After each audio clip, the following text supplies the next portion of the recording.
तो हमारे पार्लियामेंट के अंदर 43% पॉलिटिशियंस ऐसे हैं जिनके ऊपर क्रिमिनल चार्जेस हैं, और उसमें से 29% ऐसे हैं जिनके ऊपर मर्डर, रेप, फिरौती, ये सारे चार्जेस हैं। और ऐसा नहीं है कि खाली एमपीज ही हैं, हमारे एमएलए भी इसमें पीछे नहीं है। अगर मैं 2015 दिल्ली इलेक्शन की बात करूं तो उसमें 70 में से 43 नेता ऐसे जीत के आए थे जिनके ऊपर क्रिमिनल चार्जेस थे। और अगर करंट की बात करें तो 37 एमएलए ऐसे हैं जिनके ऊपर क्रिमिनल चार्जेस हैं। और ये ऐसा नहीं है कि किसी ने आरोप लगा दिया या एफआईआर है, ये वो चार्जेस हैं जो सुप्रीम कोर्ट के अंदर फ्रेम हो चुके हैं। मतलब पुलिस गई है वहां पे, उसको एविडेंस कंफर्म हुए हैं, आई विटनेसेस मिले हैं, ये वो चार्जेस हैं। ये प्रॉब्लम तो बहुत ही छोटी सी है कि पार्टीज क्रिमिनल्स को टिकट ना दें और लोग क्रिमिनल्स को वोट ना दें। लेकिन इस छोटी सी प्रॉब्लम के लिए 1999 से लड़ाई चल रही है और अभी तक इसका सोल्यूशन नहीं हुआ है। 1999 में एसोसिएशन फॉर डेमोक्रेटिक रिफॉर्म, जिसे एडीआर नाम से ज़्यादा जानते हैं लोग, इन्होंने जो भी क्रिमिनल्स हैं पॉलिटिक्स में, इनके लिए एक पीआईएल डाली दिल्ली हाई कोर्ट में, और दिल्ली हाई कोर्ट ने उसको एक्सेप्ट भी कर लिया। जब दिल्ली हाई कोर्ट ने ये पीआईएल एक्सेप्ट की थी तो ये चीज़ वहीं ख़त्म हो गई थी। ये जो नेता जिन्हें हम जिता के लाते हैं ना, ये सब लोगों ने मिल के उस पीआईएल के अगेंस्ट में सुप्रीम कोर्ट में अपील कर दी। जब सुप्रीम कोर्ट से भी इनकी अपील खारिज हो गई तो हमें वो देखने को मिला जो हमने कभी नहीं देखा था, ये सारी पार्टियां एक हो गई। जब हमारे देश की सिक्योरिटी की बात आती है, उरी अटैक हो गया, बालाकोट हो गया, या हमले वाली सिचुएशन बनती है, तब भी ये पार्टियां एक नहीं होती। लेकिन इस चीज़ के लिए ये सारी पार्टियां एक हो गई थी, और ये सारी चीज़ें एक ही जगह आके फंस जाती हैं। इंडिया के कानून के हिसाब से जब तक किसी भी आदमी के ऊपर फाइनल जजमेंट नहीं आता तब तक वो बेकसूर है, और उसी चीज़ का फायदा उठता है।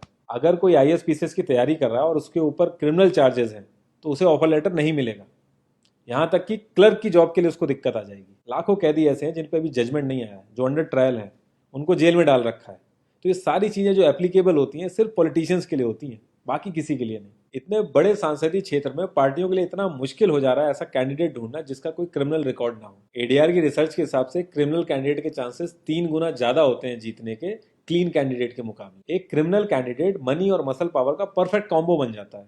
पार्टी के लिए फंडिंग इकट्ठी करनी हो, self financing, black money, campaigning के लिए फाइनेंस इकट्ठा करना हो, हर एक चीज में माहिर होते हैं।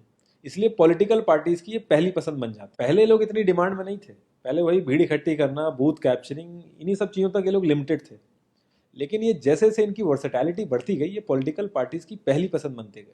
यार पार्टीज की मजबूरी तो समझ में आती है, लेकिन कास्ट और सिस्टम फेलियर की वजह से लोगों की भी मजबूरी बन जाती है इनको वोट देना। आज की डेट में यार एफआईआर करने के लिए भी आपको जुगाड़ की जरूरत होती है, लेकिन वहीं अगर आप अपनी कास्ट वाले नेता के पास जाओगे तो आपका काम हो जाएगा, थोड़ा बहुत आपका हिसाब किताब देखेगा, आपका काम कर देगा वो। तो ये जो सिस्टम कमजोर है, ये मजबूर करता है लोगों को इन लोगों को वोट देने के लिए, और ये लोग पूरा ध्यान रखते हैं कि ये सिस्टम कभी स्ट्रांग ना हो। अगर तुम क्लोजली ऑब्जर्व करो तो हर नेता यही तो समझाने की कोशिश कर रहा है कि सिस्टम सारा खराब है, सिस्टम में ये कमियां हैं, और मैं तुम्हें इस सिस्टम से बचा लूंगा।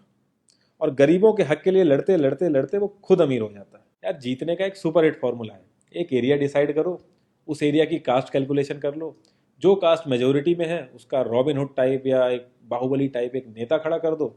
जो सिस्टम काम नहीं कर पा रहा है वो काम तुम करने लगो, लोग तुम्हें वोट देने लगेंगे। इन केस अगर कोई ज़्यादा होशियार बन रहा है या लोगों में ज़्यादा समझ आ गई है तो एक छोटा सा दंगा करा दो, लोगों की मजबूरी बन जाएगा तुम्हें वोट करना। Centre for media studies CMS, इसके हिसाब से लास्ट लोकसभा जो 2019 का था उसमें 50,000 करोड़ से भी ज़्यादा पैसा इन्वॉल्व था। पूरे वर्ल्ड में इंडिया सबसे ज़्यादा पैसा खर्च करता है इलेक्शन में, यूएसए से भी ज़्यादा। तो यार तुम्हें क्या लगता है, इतना पैसा खर्च करके कोई जब आएगा तो वो रिटर्न ऑफ इन्वेस्टमेंट नहीं देखेगा? ऐसे ये सारी पार्टीज आपस में कितना लड़ती रहती हैं, कितने वैचारिक मतभेद हैं इनके आपस में, लेकिन जब भी ट्रांसपेरेंसी इन पार्टी फंडिंग की बात आती है ये सब लोग एक जैसा राग लापते हैं। ये लोग कभी भी पार्टी फंडिंग में ट्रांसपेरेंसी आने ही नहीं देंगे।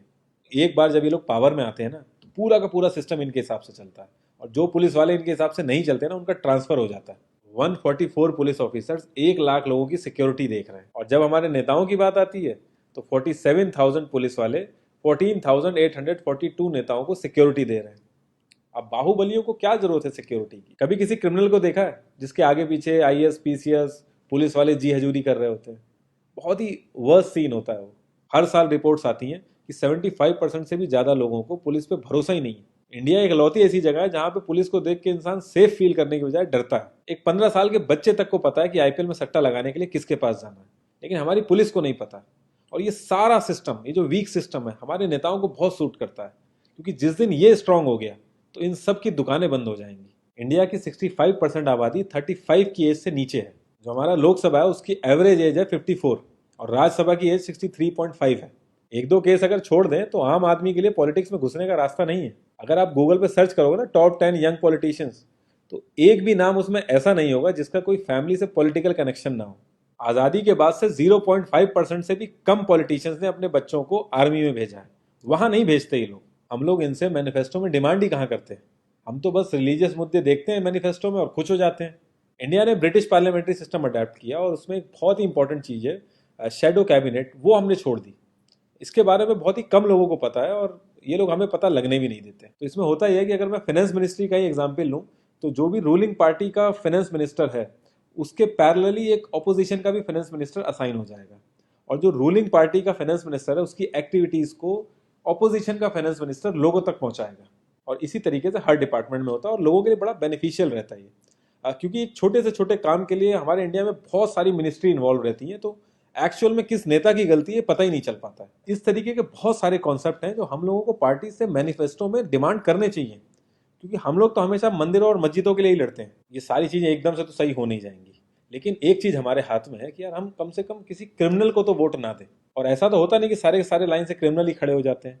हमें बस इतना करना है कि जो भी कैंडिडेट क्रिमिनल है हमें बस उसे वोट नहीं देना है, भले ही वो हमारी फेवरेट पार्टी का हो, भले ही वो हमारी कास्ट का हो। बस एक दो बार हमें ऐसे करना है, फिर इन लोगों को टिकट ही मिलना बंद हो जाएगा पार्टियों से। जितनी रिसर्च हम अपना मोबाइल फोन खरीदने में करते हैं ना, उसकी 10% रिसर्च भी अगर हमने अपने कैंडिडेट के बारे में कर ली तो ये क्रिमिनल जितने भी हैं पार्लियामेंट में नहीं दिखेंगे, ये वहीं दिखेंगे जहां इनको होना चाहिए। लास्ट में एक ही क्वेश्चन पे मैं इस कॉन्वर्सेशन को एंड करूंगा कि पॉलिटिक्स अगर समाज सेवा है तो सैलरी क्यों, और अगर नौकरी है तो एग्जाम और क्वालिफिकेशन क्यों नहीं।